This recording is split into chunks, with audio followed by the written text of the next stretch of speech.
The first Chinese menu that I collected scared me.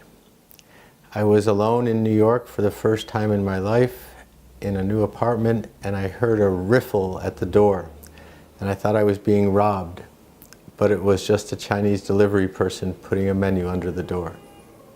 So it caught my attention.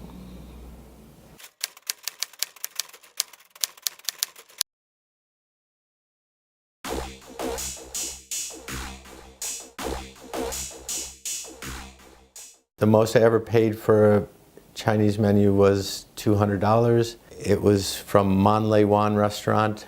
I'd seen that at a map store in Seattle, and I thought, $200, that's ridiculous, forget about it.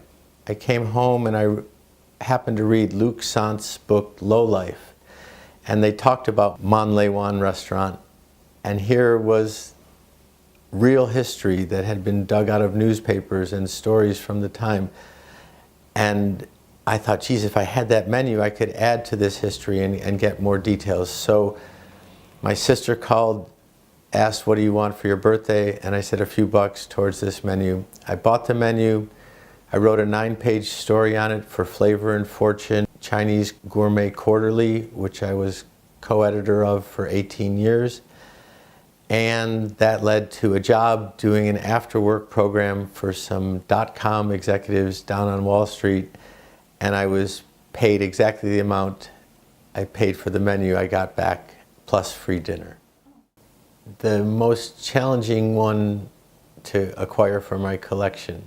It comes from Snake King Completely and Restaurant in Guangzhou. Here's a menu with pangolin and other unusual creatures on it, and surely a tourist restaurant, so every tourist must want a menu from here, and I figured they're not going to give them because menus are expensive.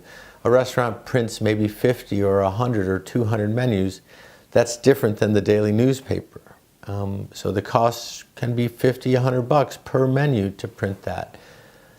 But I was prepared and I wanted it, and I brought an article about my work in Chinese, and when the server took the menu away after I ordered, I said, can I have that? And she said no. And I offered the equivalent of $10, and she said no. I said 20, and she said no. I said 30, she gave me the hairy eyeball and went and got the manager.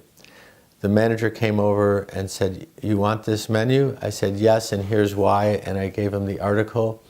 He went over to the bar, he sat down, he read the article, came back and gave me the menu with his compliments and wished me luck and said to please promote his restaurant.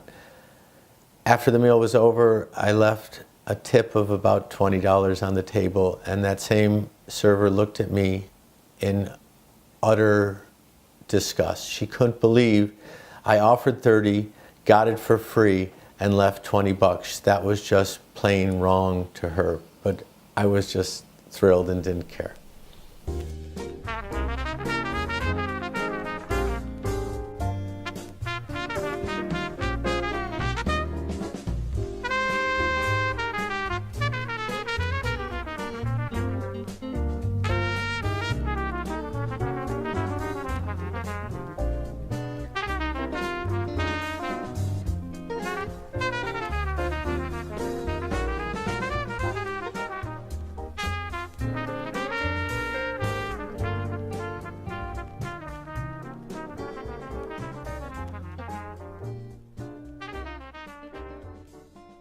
I too got in trouble for collecting Chinese menus. When I made my first exhibition of them in 1991, on the last day of the show, in walked 3 representatives of Godzilla, which was an Asian and Pacific Islander group fighting against racism and stereotyping of Asians in the arts.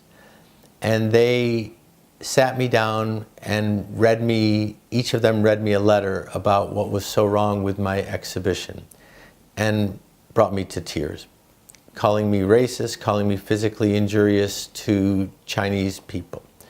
In my show, all the labels, all the information that was handed out was bilingual. I did not circle the typos and the mistakes made in grammar, which are amusing. Mistakes in grammar are funny no matter who does it. That wasn't my intent, but it was what happened, and so that's a fact. I wanted the menu because that's a cultural phenomenon that can be explored and learned from, but it's tricky dealing with someone else's culture.